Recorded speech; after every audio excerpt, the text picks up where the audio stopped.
Bienvenidos a Inversión y Desarrollo. Siempre dentro de esta cumbre regional centroamericana, Pensar Centroamérica en una nueva era, contamos con la valiosa presencia del señor ex vicepresidente de Costa Rica, don José Miguel Alfaro. Bienvenido a Guatemala y a Inversión y Desarrollo. Muchas gracias, me siento muy honrado, feliz siempre de estar en Guatemala, pero además en esta ocasión por la convocatoria de la Fundación Esquipulas para la Integración Centroamericana, que el presidente Cerezo nos ha invitado a conmemorar los 25 años del Acuerdo de Paz y a reflexionar sobre lo que ha significado esos 25 años y el potencial que a Centroamérica se le abre en el futuro, y obviamente muy honrado de estar en Inversión y Desarrollo conversando con el pueblo guatemalteco. Muchas gracias, señor vicepresidente. La integración regional es muy importante. Juntos todos los países centroamericanos somos 42 millones. Si lográramos también incorporar al Caribe son 36 millones más, es decir que ya somos 78 millones. Y a los 5 estados del sur de México otros 12 millones, es decir, estaríamos hablando cerca de 91 millones. ¿Cómo ve usted desde su perspectiva el proceso de integración regional?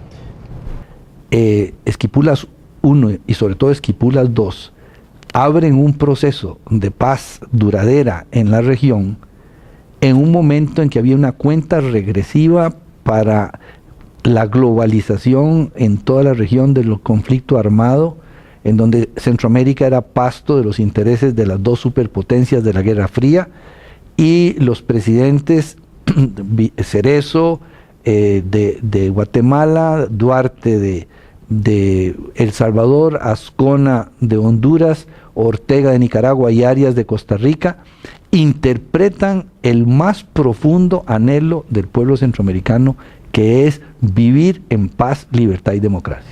¿Y qué nos está faltando para lograr una verdadera integración? ¿Cómo podemos hacer también para convencer más a los costarricenses a que nos ayuden en este proceso de integración regional?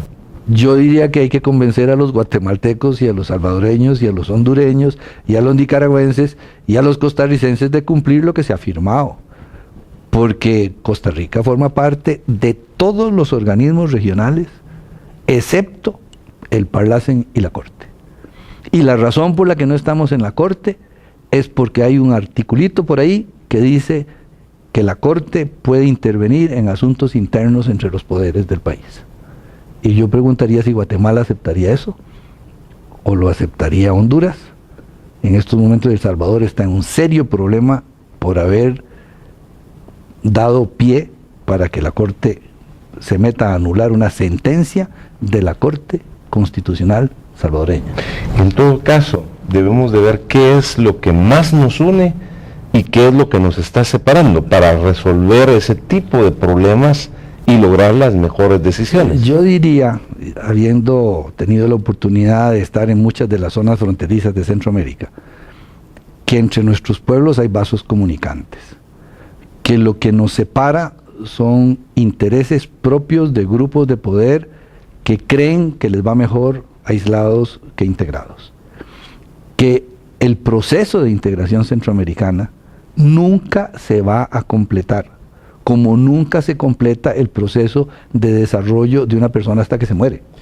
Pero tenemos que ver lo que se ha avanzado y lo que nos falta para llegar a hacer lo que está planteado como objetivo en el protocolo de Tegucigalpa: región desarrollada en paz, libertad y democracia. Sí, y tenemos que ser visionarios. Por ejemplo, la Unión Americana es prácticamente un conglomerado de 52 naciones desde hace más de 200 años y está teniendo éxito.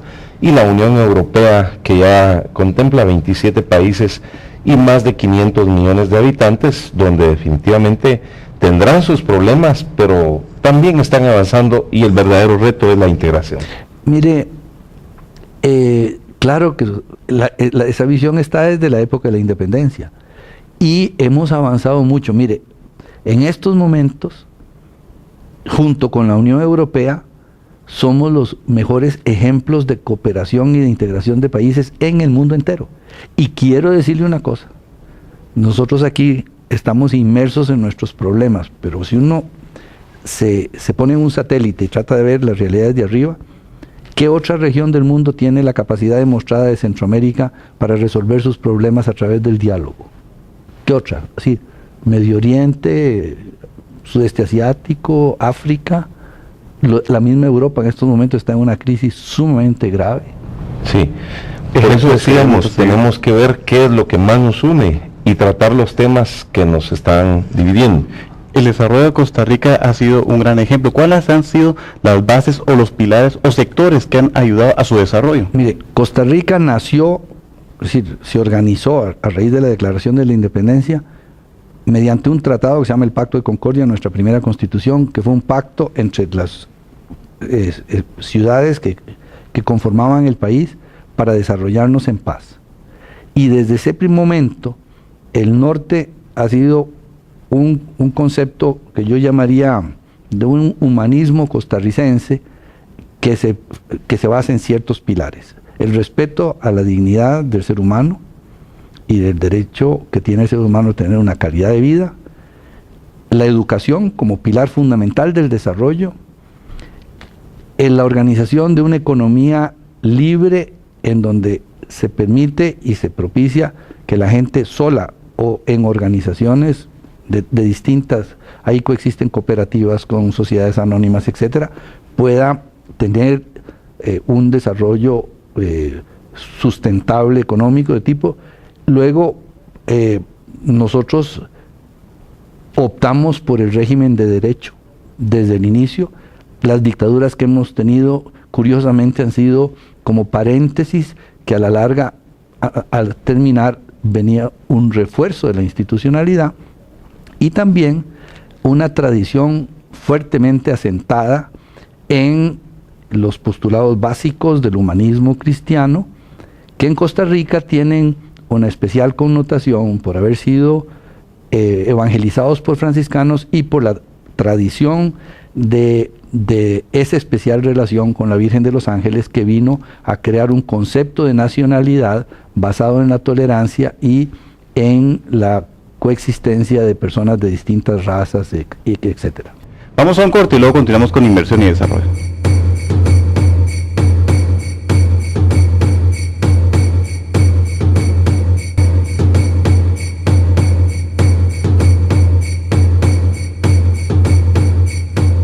Continuamos con inversión y desarrollo y la entrevista con el vicepresidente José Miguel Alfaro. Vicepresidente, la educación usted dijo que es la base para el desarrollo de Costa Rica. Por ejemplo, en la política que implementaron, Escuela para Todos, ¿cómo esto ha ayudado para dar cobertura, pero también ante todo la calidad de educación? Bueno, yo le diría una cosa, nuestro sistema se basa en una decisión que tomaron el presidente Jesús Jiménez en la década más o menos de los 60 del siglo XIX, de establecer la educación obligatoria, costeada por el Estado, gratuita, empezando por la primaria. En este siglo, en fines del siglo XX, se extendió a la secundaria. Entonces, nosotros hemos apostado, con eso se ha creado una red de escuelas y colegios públicos, de universidades públicas, luego se abrió la posibilidad de universidades privadas, pero sigue siendo un sistema básicamente de llevar la oferta educativa, incluso desde hace ya casi más de 30 años, con el establecimiento de la Universidad Estatal a distancia, se lleva la educación a personas que no pueden físicamente estar en una universidad, o incluso a través de los programas de extensión a personas que no pueden accesar porque no tienen los requerimientos formales para accesar a la educación. Dentro de eso han surgido iniciativas, para mí una de las más contundentes para toda la región centroamericana ha sido la visión de los fundadores del ICQ, el Instituto Centroamericano de Extensión de la Cultura, el programa Escuela para Todos, que literalmente cubrió viene cubriendo desde hace casi 5 décadas o más toda la región centroamericana, con algo que fue de una intuición genial de los fundadores, el doctor Roderick Tung y su esposa Manuelita Tattenbach de Tung, que se abrieron a contestar preguntas que hacían los campesinos. Hoy en día el ICQ tiene 90 emisoras en el Istmo que repiten sus programas radiales. El almanaque Escuela para Todos, después de la Biblia, es el libro de mayor circulación en Centroamérica. Y en el instituto hay más de 600,000 respuestas a preguntas debidamente clasificadas por materia y es una enciclopedia del saber popular en toda la región. Excelente iniciativa que ha llevado el desarrollo de la educación en nuestra región.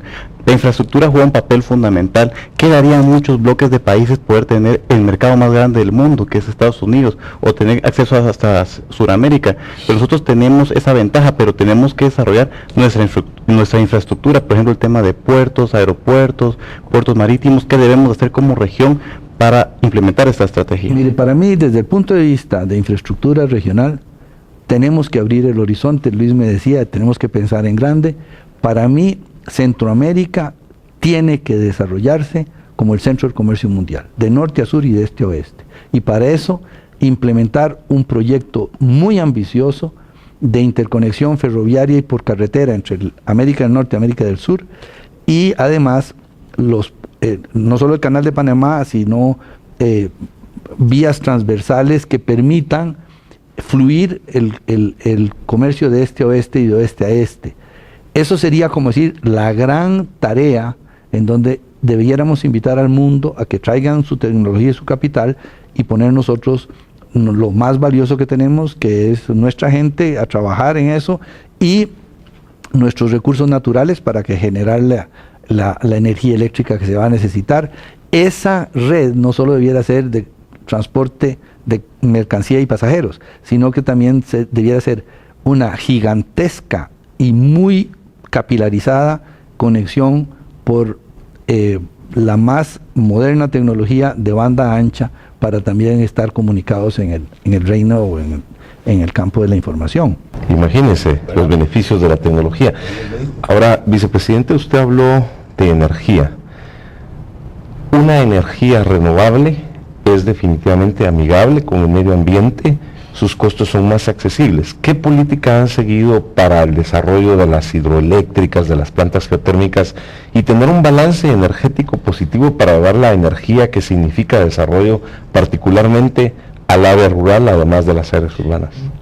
En 1948, dos grandes costarricenses, el ingeniero Jorge Manuel Dengo y el gran caudillo de la Segunda República, José Figueres, crearon el Instituto Costarricense de Electricidad, que llevó energía. En estos momentos la cobertura del ICE anda por ahí territorialmente en el 97% por ahí del territorio, de energía fundamentalmente generada por recursos hidroeléctricos, pero también con geotermia, con energía de generación eólica. Se están haciendo por muchos lugares del país experiencias con biomasa. Eso ha permitido que tengamos energía para todos a un costo sumamente bajo y de camino igual las telecomunicaciones. Entonces eso ha sido muy importante, es decir, el hecho de que en cualquier lugar del país haya luz eléctrica y que además en cualquier lugar del país la gente tenga comunicación, sea por teléfono en línea o celular, eso obviamente es una herramienta poderosísima para la calidad de vida y para el desarrollo. Es decir, que han promovido políticas de Estado para el desarrollo energético y aprovechamiento de las energías renovables. Es que el concepto de Estado costarricense, que sobre todo se afianza con la reforma constitucional del año 49, es un concepto de un desarrollo integral, solidario, con una participación del Estado que a su vez permite la actividad privada. El turismo juega un papel fundamental, particularmente el turismo comunitario, el turismo que permita avistamiento de aves, que permita senderos de cuerdas, rafting, canopy, todo ese tipo de elementos fundamentales para el desarrollo de la vida humana. ¿Qué políticas de Estado han desarrollado para promover Costa Rica en el mundo y ser exitosos en el tema de turismo? Mire, ha habido una mezcla de personas que han fomentado como instituciones como el INVIO, el Instituto de Biodiversidad, la conciencia de biodiversidad, con actitudes de la gente que ha visto la posibilidad de desarrollarse ante el estímulo de la presencia del extranjero, que de repente nos dimos cuenta que lo que le interesaba era ver aves o flores y no beber whisky escocés en un restaurante de arquitectura futurista.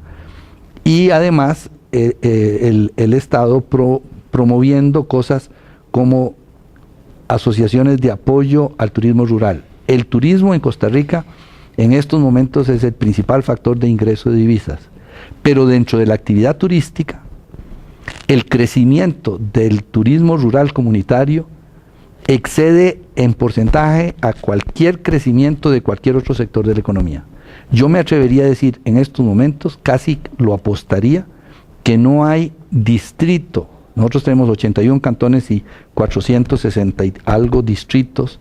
No hay distrito en el país que no tenga por lo menos una actividad de turismo rural comunitario. Vamos a un corte y luego continuamos con inversión y desarrollo.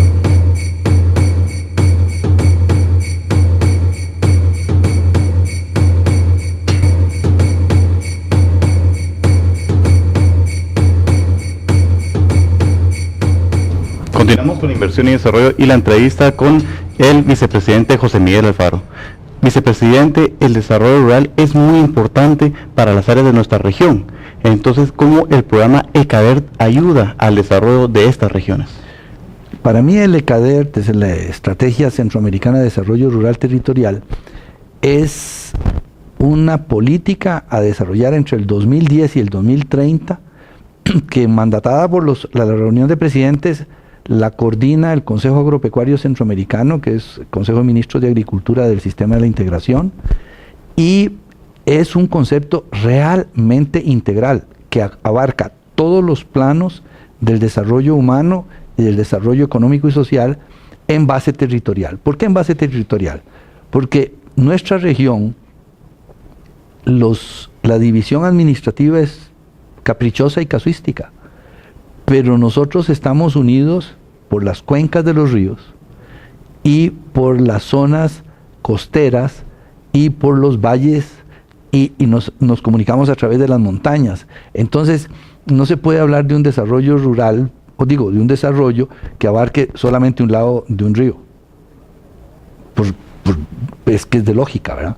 Entonces el ECADERT además fue un proceso muy estudiado, se consultó en distintos foros y a distintos niveles, más de 1,000 personas en la región, y se está ejecutando con una seriedad y un profesionalismo inmenso, y es un programa de todos los países del sistema, hasta República Dominicana.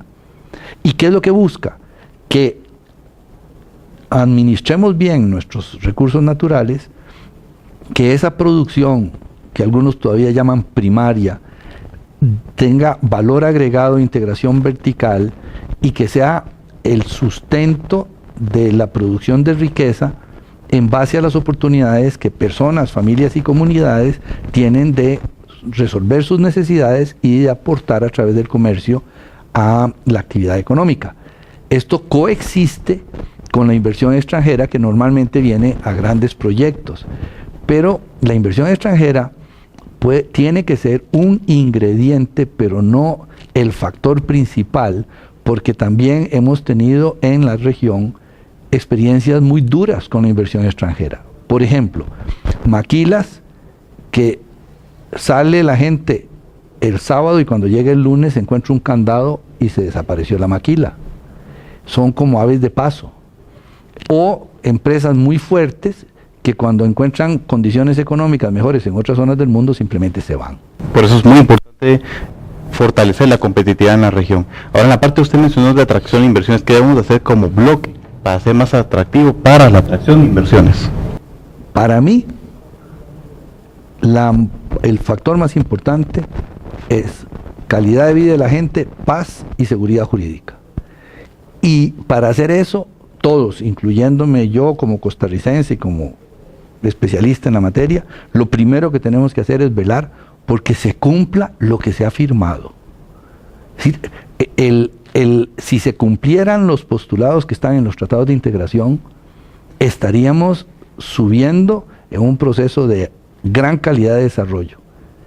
El tema es que por intereses o por ignorancia o por descuido y a veces hasta por incompetencia, hay autoridades que simplemente ni siquiera toman en cuenta eso que llaman los tratados regionales como si estuvieran en una nube, sin darse cuenta que cada uno de esos tratados, desde el momento en que el Congreso lo ratifica, se convierte en ley nacional de autoridad superior y de obligatorio acatamiento para gobiernos y personas. Y esto como que no está en la... Mucha gente cuando llega al gobierno dice, bueno, es que vamos a ver si continuamos o no continuamos. ¿Cómo es eso? Es decir, esto es un tren que va caminando y donde hay obligaciones a favor de los centroamericanos. No son obligaciones únicamente entre gobiernos. Nosotros podemos en Costa Rica ir a nuestra sala constitucional a pedir amparo ante un funcionario que no quiere cumplir con una obligación regional. Y hay una Corte Centroamericana ciertamente débil porque solamente 3 países tienen jueces ahí, debiéramos estar los 8, pero tiene la potestad de velar por el cumplimiento de las obligaciones que están en los tratados. Por supuesto, la certeza jurídica juega un papel muy importante. Hemos hablado ya de infraestructura. El espacio aéreo juega un papel muy importante. Tenemos 2 excelentes líneas aéreas en Centroamérica que tienen cobertura casi continental, pero también tenemos los precios más caros, seguramente casi que a nivel mundial, para podernos desplazar de un país a otro. Vemos que para desplazarnos desde Guatemala hasta Panamá, a veces es más caro que desplazarse en toda la Unión Americana. ¿Qué deberíamos de hacer para fomentar más líneas aéreas, para bajar los costos y que un pasaje de aquí a Costa Rica, por ejemplo, cueste la mitad o la tercera parte de lo que está costando en este momento? En 1958 se suscribe el primer tratado multilateral de libre comercio en Centroamérica. Su artículo 15 confiere tratamiento nacional en todos los puertos y aeropuertos abiertos al comercio o al tráfico internacional para pasajeros, cargas, tripulaciones, aeronaves, naves o vehículos. Si ese tratamiento nacional se aplicara, literalmente, un bus de Guatemala puede llevar pasajeros a Cartago como si llevara pasajeros a Esquipulas o a Antigua. Las naves y aeronaves que circulan en Centroamérica y las compañías aéreas centroamericanas tendrían tratamiento nacional en todos los países. Mire, sacar un permiso o una licencia para una frecuencia aérea, para una línea, lo que sea, es un trabajo donde hay que ir país por país, se gastan decenas de miles de dólares en cada certificado y eso mantiene los mercados trabados. Si nosotros abriéramos realmente el tratamiento nacional, si nuestros gobiernos adoptaran una política de cielos abiertos y además entráramos duro en eso de ser el centro del comercio mundial, probablemente tendríamos muchísimas líneas aéreas compitiendo en serio. Porque ¿qué es lo que pasa muchas veces? Si las aerolíneas centroamericanas tienen tarifas altas, cuando vienen las aerolíneas de afuera ponen las mismas tarifas. Vicepresidente, para ir concluyendo, nuestro principal reto es reducir la pobreza. Nuestro desafío es llevar el desarrollo económico, social y humano. Y lo decimos con vehemencia porque creemos en un concepto de empresarialidad con responsabilidad social empresarial. ¿Cómo podemos tomar ese elemento, integrarnos más para tener más economías de escala y que como región aprovechemos todas nuestras fortalezas, nuestras oportunidades y nuestros potenciales y en esta nueva era pensar Centroamérica, que demos el salto que el siglo XXI nos ofrece? Mire, es un problema muy complejo, pero si queremos verlo así, como con un rayo láser, en puntos específicos, promovamos el tratamiento nacional. Usted pregúntele al secretario general de SIECA, el 80% del comercio regional, que es nuestro segundo mercado, el primer mercado, Estados Unidos, Europa, pero el segundo es Centroamérica, para los centroamericanos. El 80% son micro, pequeñas y medianas empresas.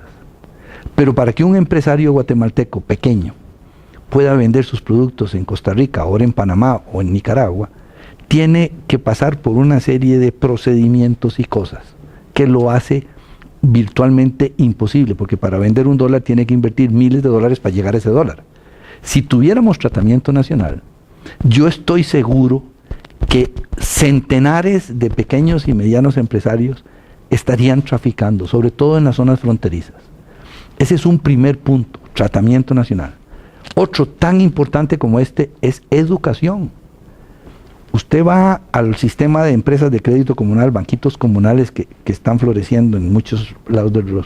En 120 horas se capacita gente que ni siquiera tiene la primaria para manejar un sistema de ahorro y capitalización comunal donde la gente es dueña de sus recursos y donde se convierten en pequeños motores de desarrollo, porque a una señora le prestan plata para comprar 5 gallinas o una maquinita de coser, y usted dice, ¿y eso qué impacto tiene? Bueno, si eso se multiplica a través de los 16 millones de centroamericanos que están en condiciones de pobreza extrema, esas gallinitas, esa maquinita de coser puede hacer que esa madre de familia, jefe de hogar, duplique o triplique su ingreso. Y eso tiene un efecto multiplicador tremendo. Ahora, además de eso, está probado que el grado de pobreza es inversamente proporcional al grado de educación. Entre analfabetos, la tasa de pobreza es 73%. Entre personas que tienen formación universitaria de 3 años o su equivalente es 0%. Vicepresidente, muchas gracias por estar en Guatemala, en esta su casa. Muchas gracias por estar en Inversión y Desarrollo. Y nos quedan muchas ganas de volverlo a invitar cuando quieran, muchas veces a Guatemala y a Inversión y Desarrollo. Y si la imagen no sale muy borrosa por Skype, me puede entrevistar cuando quiera. En eso precisamente estábamos pensando. Créame que lo vamos a entrevistar más seguido. Nos vemos la próxima semana en un programa tan interesante como el de hoy. Que te quiero, no te podría cambiar. Es tanto lo que te debo. Tú formas parte de mí, pues tú compartes mis sueños. Todo te lo debo a ti, porque eres la tierra donde yo nací. Juan